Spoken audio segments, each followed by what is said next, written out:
Hey everyone, I'm Jacob. My friends call me DeWood, and welcome back to another track breakdown.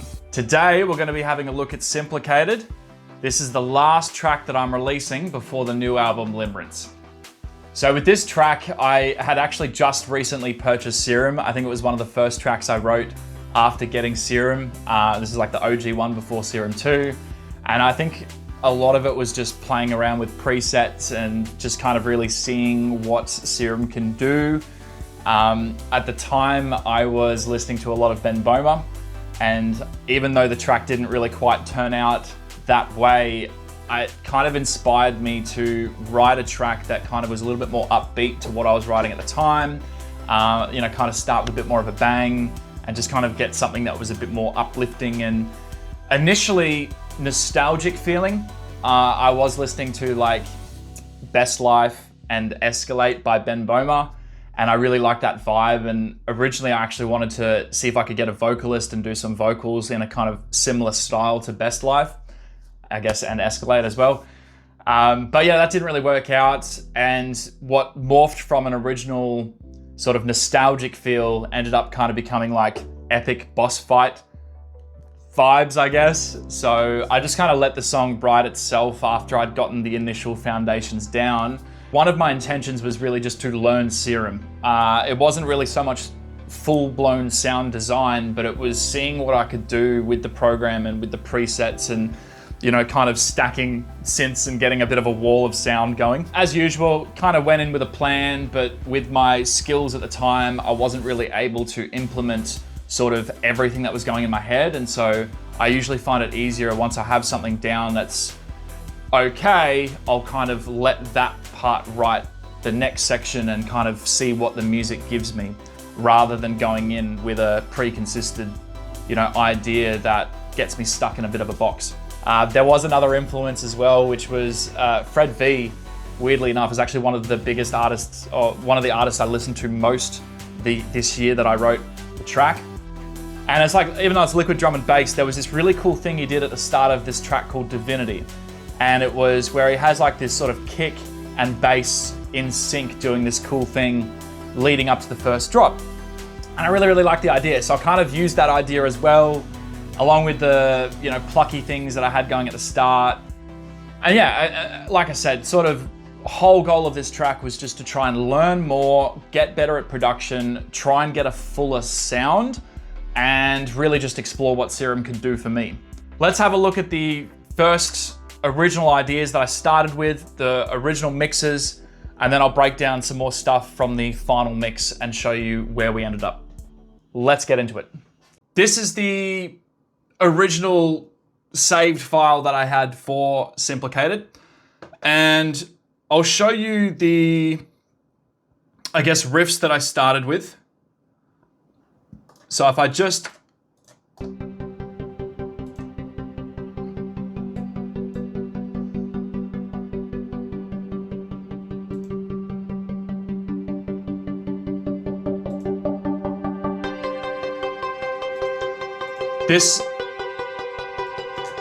the whole track started from just literally that pluck synth playing that pattern, which was the Ben Böhmer Escalate Best Life type vibe that I was kind of going for. So I'd started with that, and then you can hear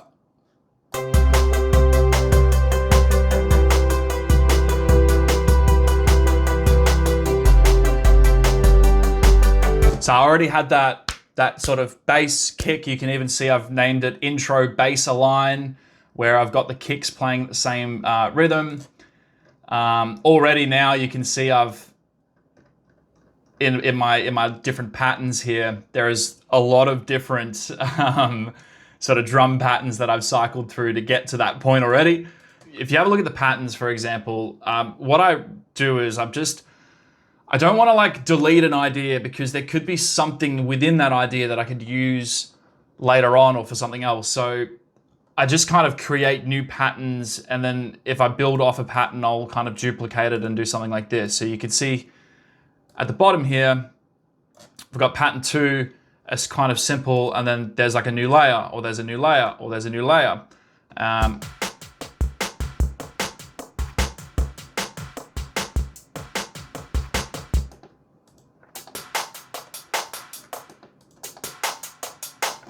So, you know, that's kind of how I'm building things. Anyway, we'll go back.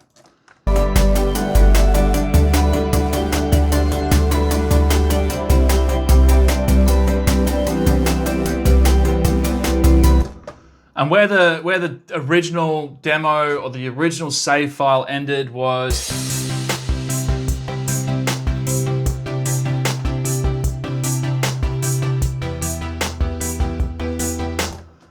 so I think I left a lot of space here in scene 2 because I was thinking of vocals. I want to have some space there. I want to kind of give them enough time for a verse or something like that.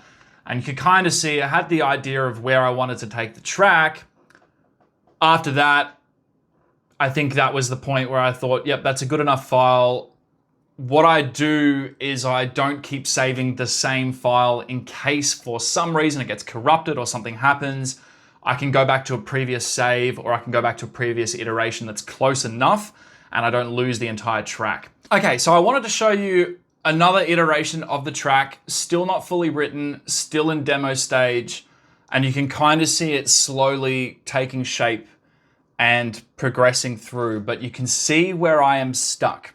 And that is just after that first drop, I didn't know what to do, whether to do a breakdown, whether to just try and build a second melody, or, you know, there's just sort of different directions that you can take a track, and there's sort of inflection points where you've got to make some decisions. You know, as I've said in other videos, songwriting is basically just decision making, and as you're making decisions, usually the path becomes clearer as you walk down that path. So, you know, I'll show you this. We've got the drop.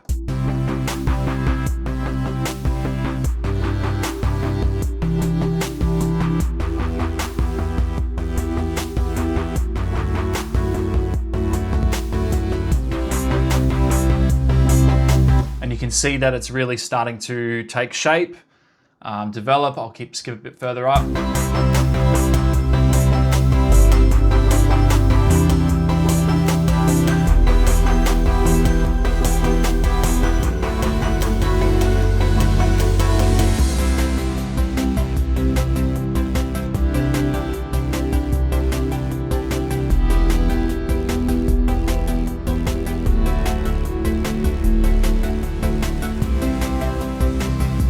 So you can actually hear that there is some things that I've taken from this here scene 5 and I've actually used in that last little build up before the last drop on the final mix. If you can hear that with some of the pads and chords that are playing.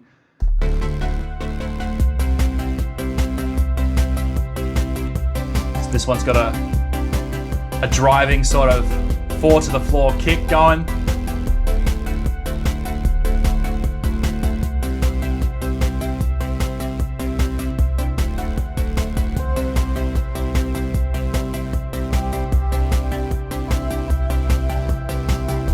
And that was the idea again, bringing in that second synth melody to lead into some kind of a last drop. So man, ideas are forming, it's getting there. I think what I've also done is sort of fleshed out a little bit more of everything happening before that drop by this point.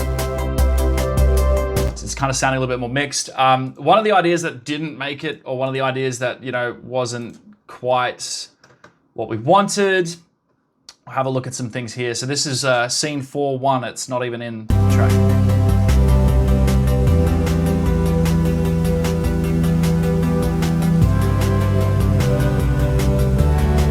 So there's this melody here. We've got sort of this synth. There's like a sort of a duo melody happening between two synths. There's this landscape synth and then there's this mallet bell synth that I've got going on. And so we just listen to this here.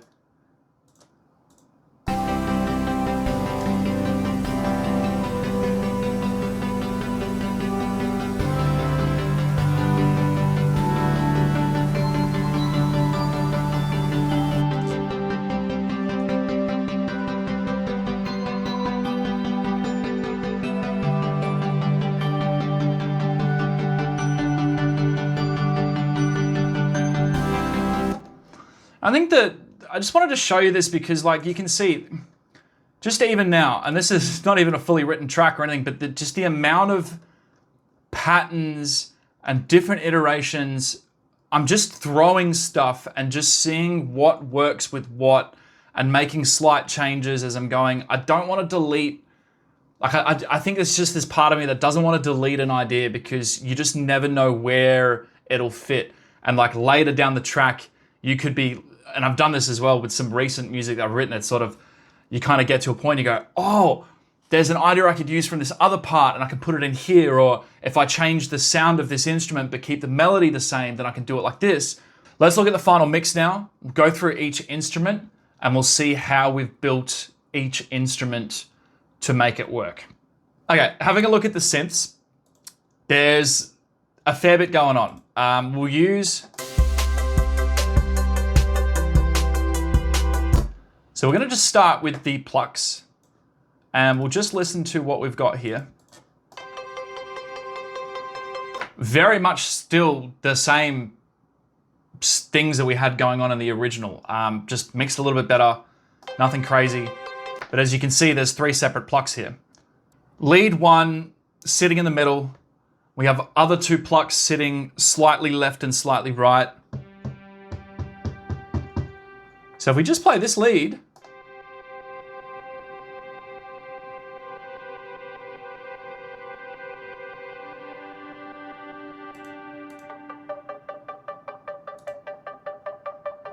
lead pluck 2. I guess this is one of the ones that's slightly panned, and then the other one that's slightly panned. So they're similar but different, and you want to kind of have these slightly different textures because then it sort of molds together, and that's how we make that one sound.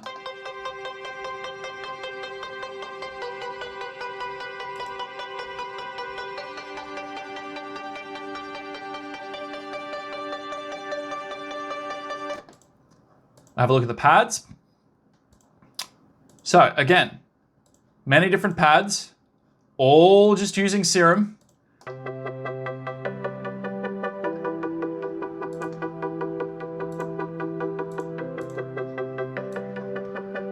And to create this sort of whip, whip, whip, whip, whip, whip, whip sound, don't know how else to describe it. It's literally just an LFO on the filter, and I've just kind of created some kind of rhythm here.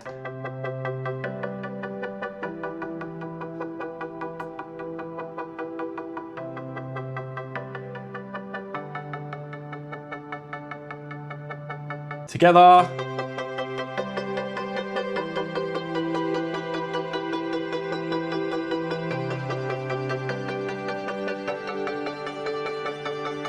Having a look at the second set of melodies and synths, we have this landscape synth that, again, preset called landscape. And then you can hear a very subtle second synth, conveniently named second synth, which is building up, filters opening up. Got a low pass filter just slowly opening up throughout the whole thing.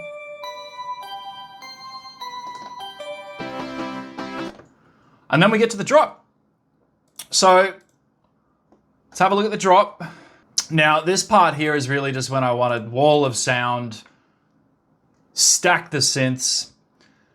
What I'm doing is I'm finding, you want to get sounds that are texturally different because it kind of creates this new texture, but then at the same time, I needed things like the bell mallets to cut through. So I didn't want anything bell sounding. Like I still had to be careful about which types of sounds that I was trying to stack with each other.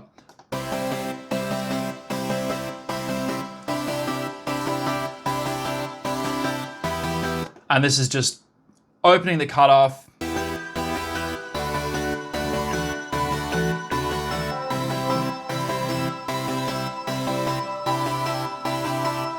So what's this one? Cello.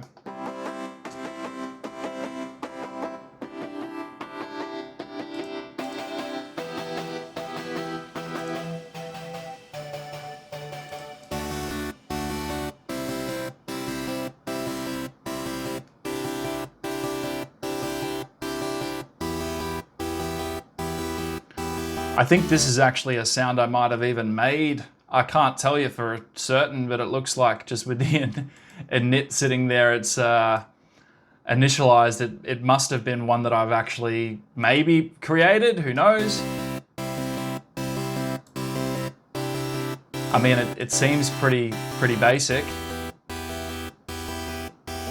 So the Serum 2, this would have been a sound I added in sort of towards the end when I was going back through the track and reworking it. Because if you haven't been following along, I very much take my time and do many drafts and iterations of tracks. And so even once the track is done, I'll let it sit for sometimes months before I come back and then go, cool, can we make this sound better? And that's when I really go back and do a proper mix down and really get it ready for mastering. So this would have been one of the last things that was actually added in. Just another layer. So when you put all of that together,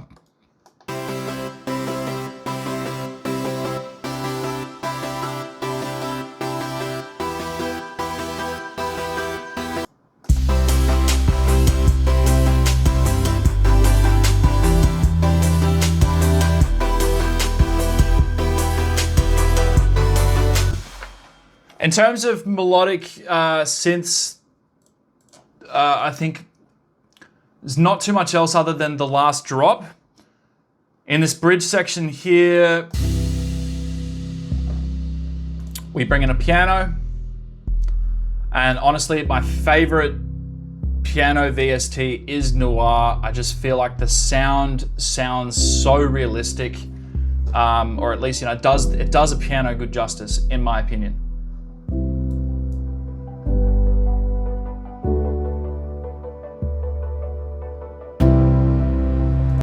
Now we've got there's a cool sound in here. I want to find it. Yeah, it's this one here. And you can see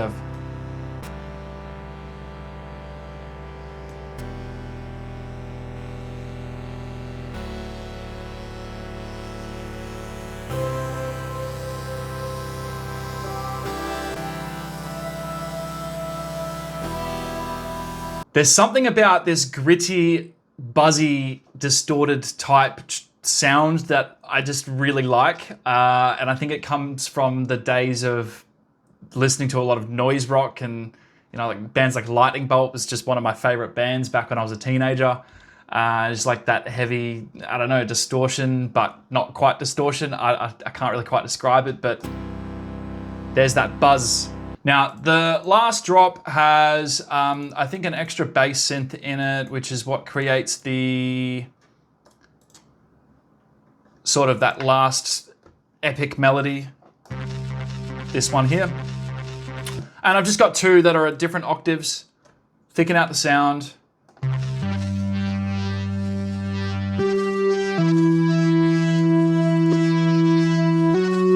So this is the patch here.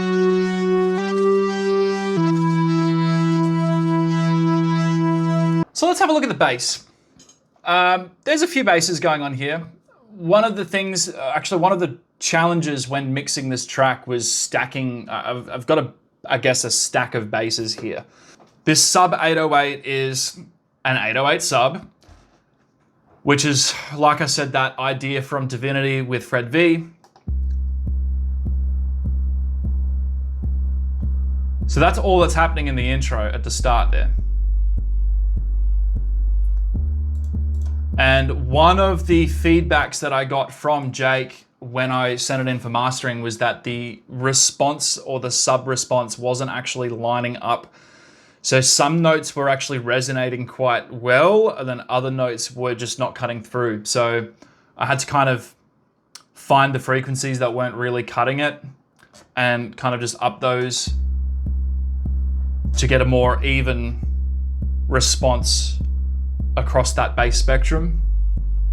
Buzzy bass kind of takes over, and you can see I've even just cut some of the sub frequencies there, give room for the sub. And I think for the entire intro, it's just these two basses here. When we get to the drop,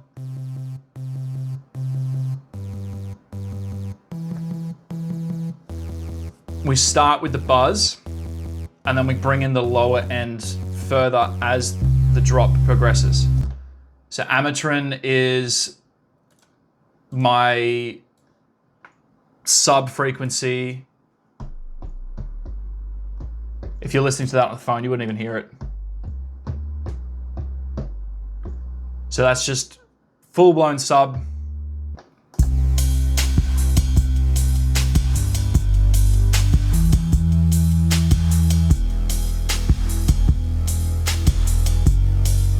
Very similar in the last drop. The difference is we have this and that's what I've done there with the frequencies.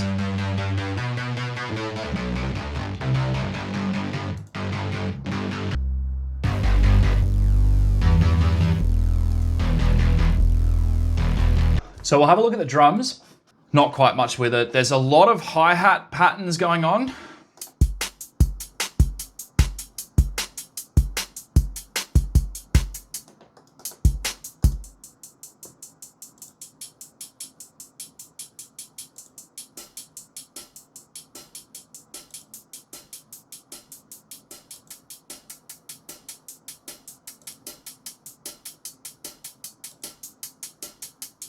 So all with different panning, like different sort of filters and things that I'm using just to change up the sounds.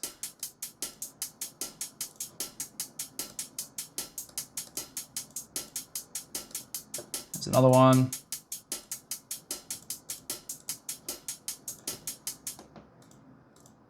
Kick. I've stacked two kicks on top of each other. So what I usually do is I'll do one with sort of no top end. And then this one's a bit funky, but that's what we've done for this one too. I think some of the feedback I got from Jake was that the kick was not punching through the mix. And so once I got that feedback, I just started trying to really push it as far as I could.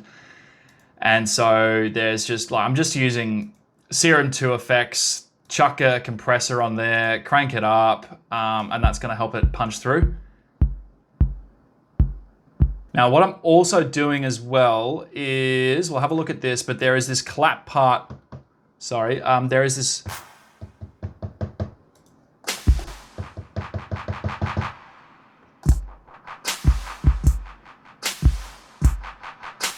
so this is a clap with a low pass filter and reverb creating, and then just different changes in the velocity, which kind of gives it this.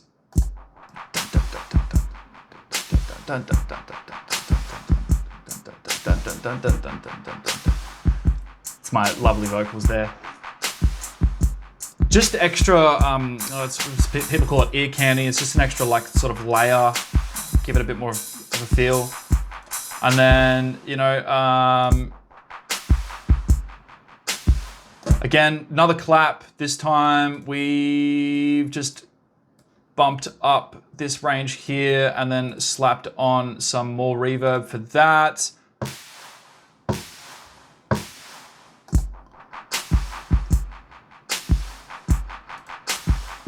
Just to get that snare to punch through.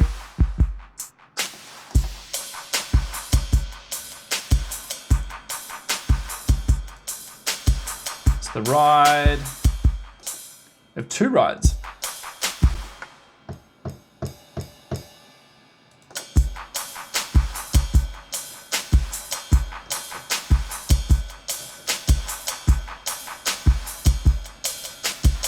And that's mostly it. For the risers, I've done a combination of reverse crashes. I've got One of these sort of rise and hits, so if you really struggle with rises, the rise and hit's not a bad sort of VST that you can use from Contact.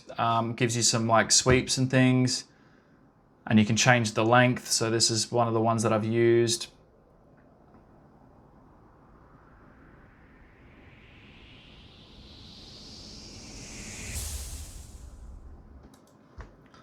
And then I've also actually jumped onto Splice, and you know, you can get yourself pre-made rises, and you can reverse them. So I've added in some reverb. I've filtered out some of the top end just because it was probably a bit too bright. And that's how we got the rises.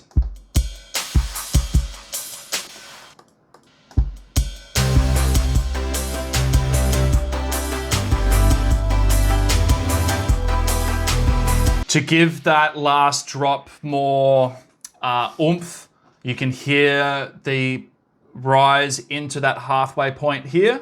So just listening again.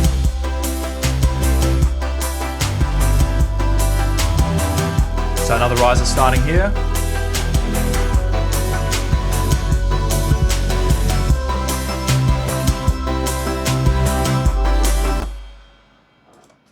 Yeah.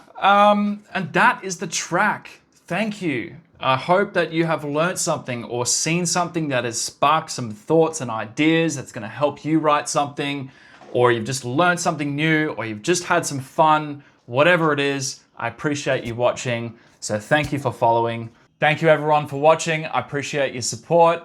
If you're liking the content, please remember to follow and subscribe. I will be releasing a new track breakdown for every song on the new album Limerence. That's coming out in August. Until then, I will see you guys next time.